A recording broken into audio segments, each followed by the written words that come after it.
나는 전능하신 아버지 하나님 천지의 창조주를 믿습니다. 나는 그의 유일하신 아들 우리 주 예수 그리스도를 믿습니다.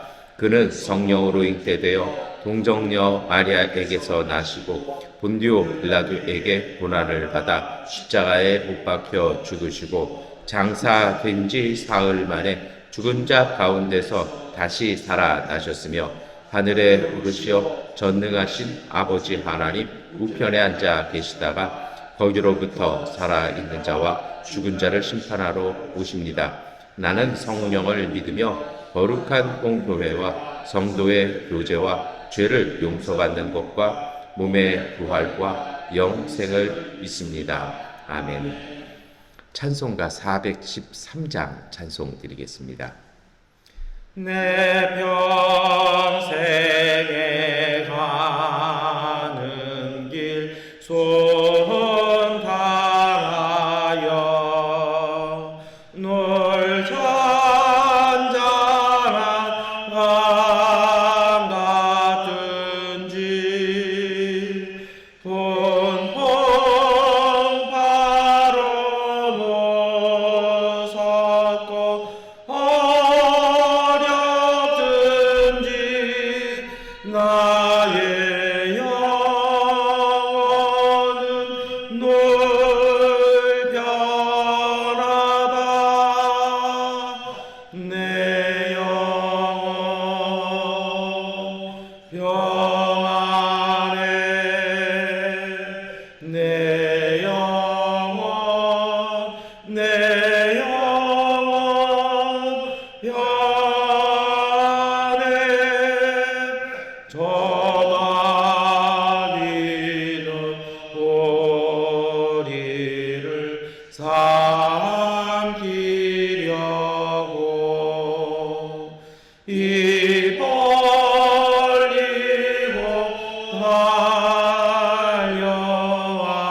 달려와도 주 예수는 우리의 대장되니 은혜 싸워서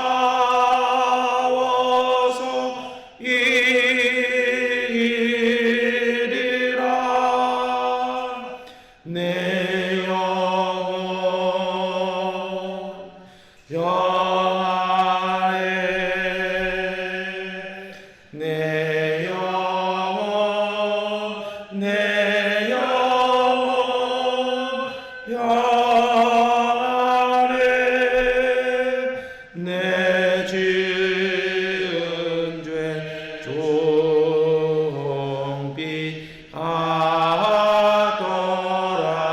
하더라도 주 예수께 가려면 그 십자가 비로소 다시 쓰사 있는 보다도 정하리라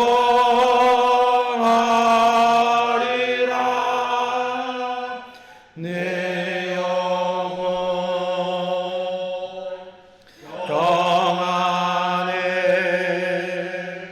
내 영혼 내 영혼 평안해 정중의 구름이 일어나며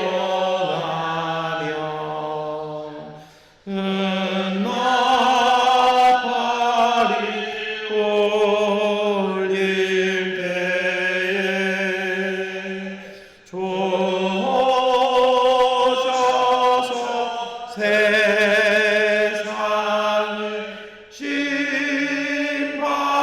심판해도 나의 영혼은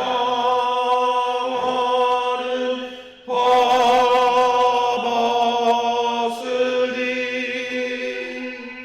내 영혼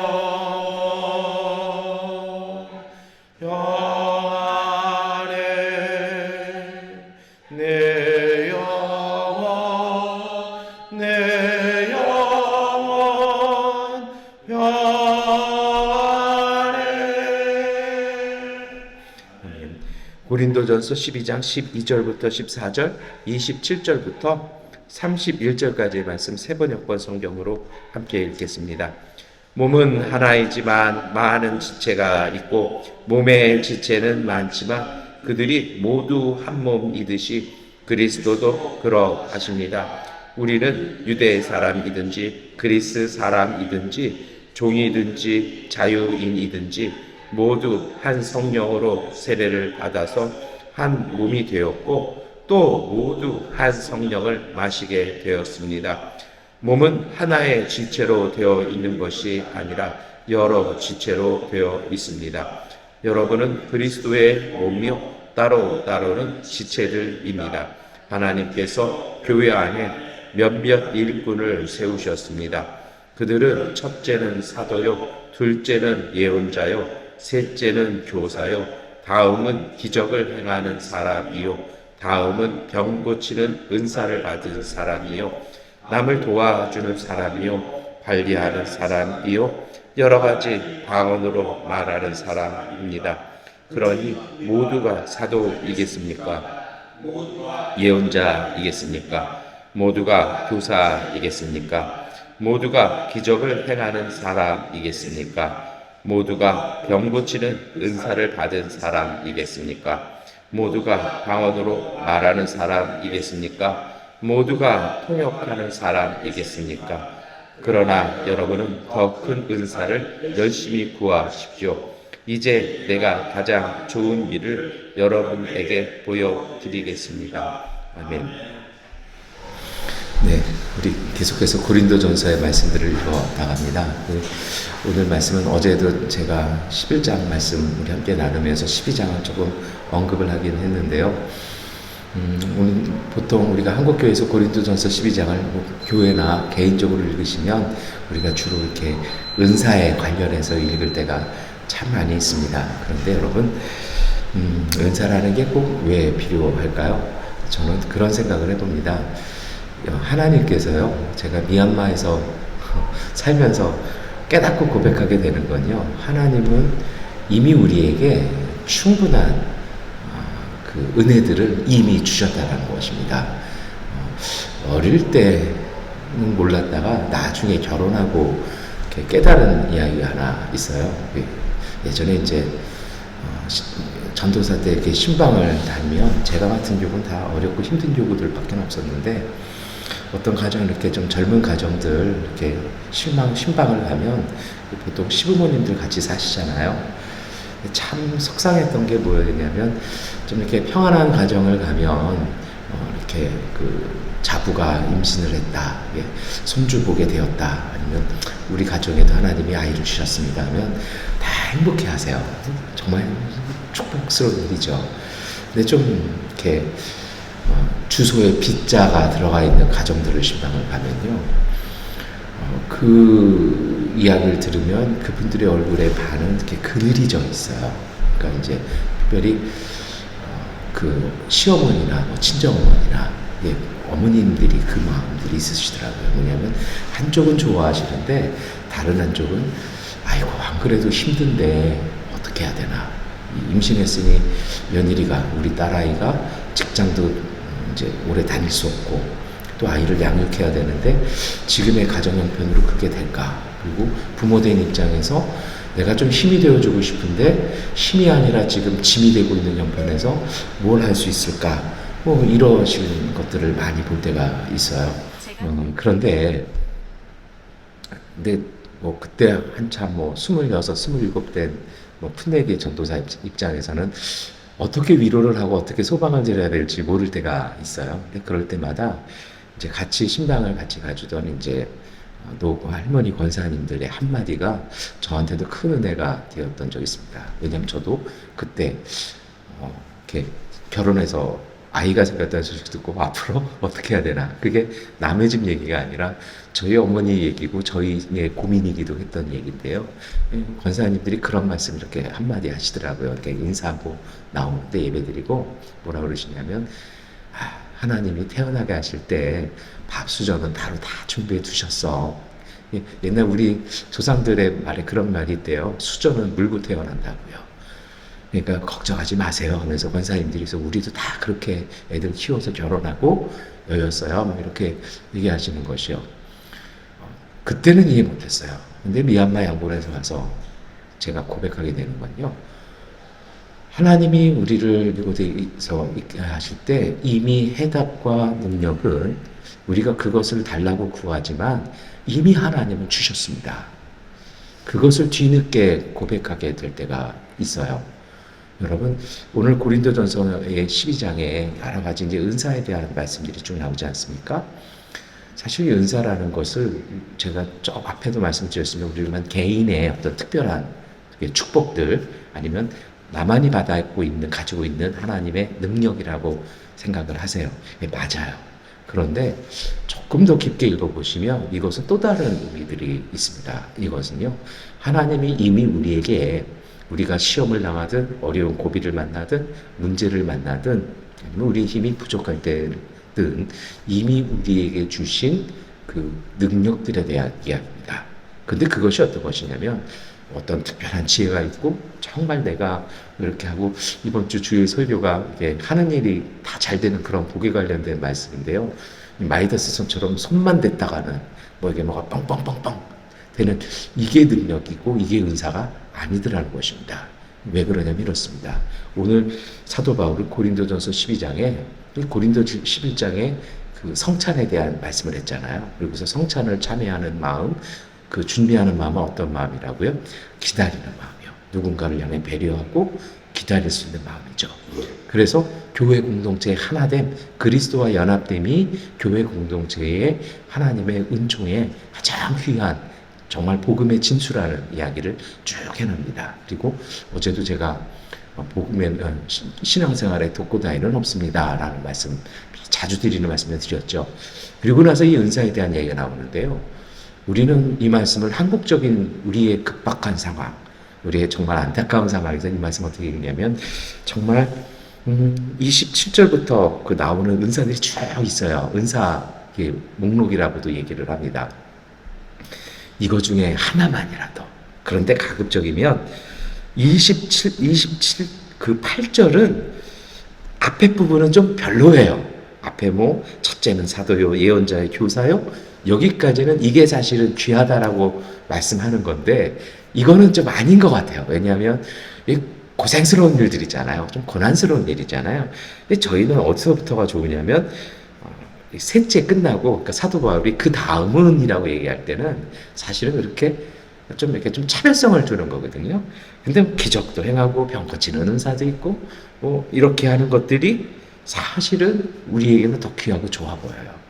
그런데요, 기억하십시오. 이 이야기들이, 이 은사들이 갖고 있는 특징들이 있어요. 뭐라고 나오냐면 이거 중에 하나만이라도 내게 생기면 내 삶이 달라지고 나에게 은혜가 될 것이다. 이거는 아니라는 겁니다. 왜 그러냐면 이렇습니다.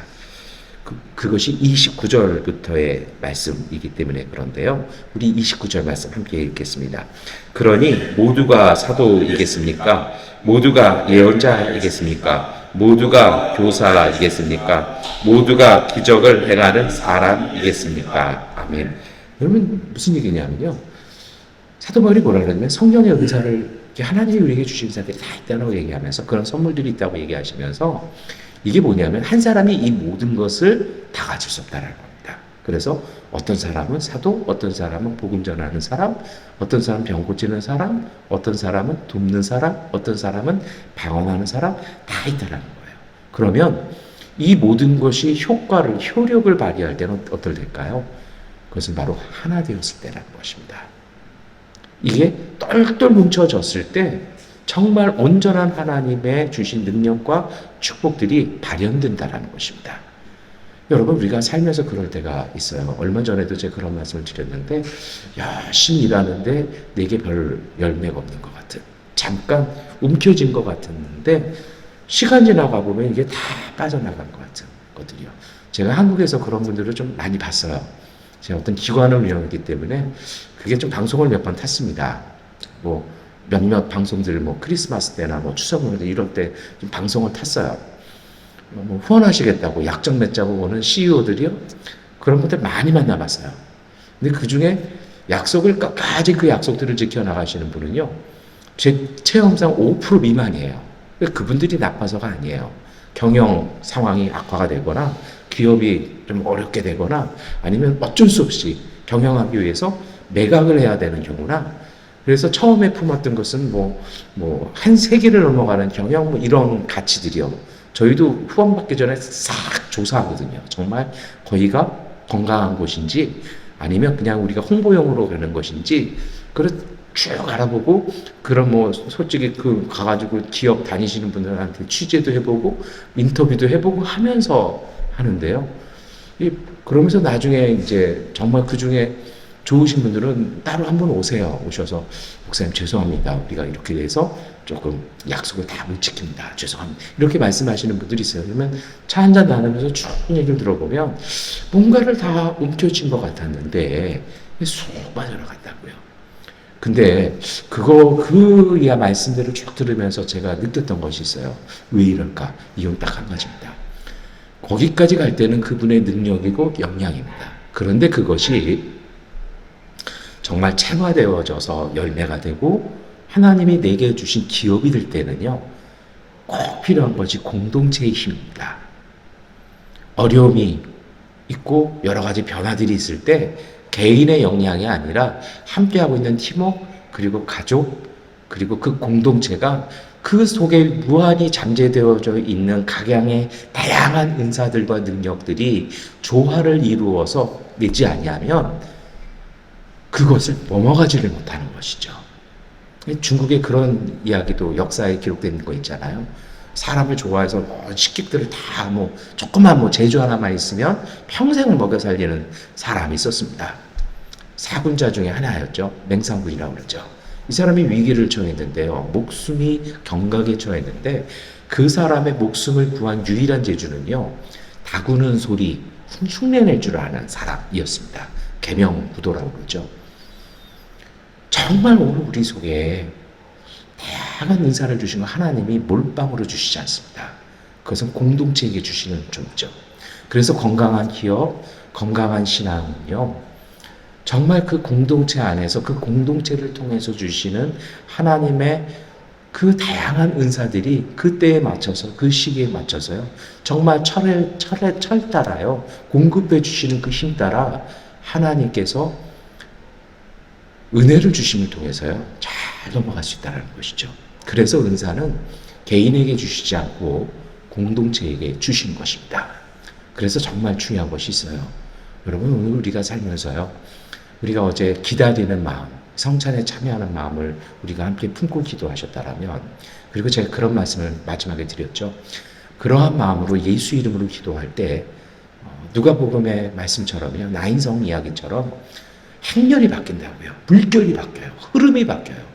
죽음과 장래의 흐름이, 그 물결들이 생명과 회복과 치유의 물결로 바뀌어나가는 것이 바로 거기 있는 것입니다. 오늘 사도 바울은요, 그 이야기를 하는 것이죠.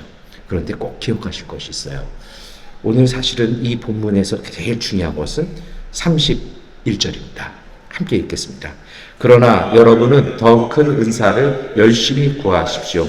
이제 내가 가장 좋은 길을 여러분에게 보여드리겠습니다. 아멘. 은사학교 이런 거 보면 이런 은사를 위해서 은사 테스트 같은 것도 해요. 근데 사도 바울이 고린도전서 12장을 기록할 때 목적은 그 앞에 은사가 이거 있다. 어떤 거 당신에게 맞는 은사냐? 은사를 개발하라. 그걸려고 쓴 게 아니에요. 31절 때문에 썼어요. 뭐예요? 이 모든 은사들이 발현되는 것이다라는 겁니다. 그게 가장 좋은 은사라는 것이죠. 여러분, 오늘 조금만 이제 더 하면 주일 설교가 될 것 같아서 좀 이렇게 정리하고 기도하려고 하는데요. 하나님이 우리에게 사실은 우리가 어떤 삶, 어떤 문제, 어떤 고개를 만나든 이미 하나님은 우리에게 이길 힘을 주셨습니다. 그래서 야고보서에서도 하나님께서 우리에게 감당해낼 시험 외에는 주시지 않았다라고 말씀하시는 거죠.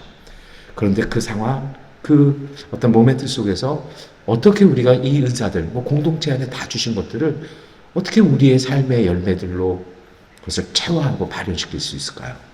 그것이 바로 31절인 것입니다.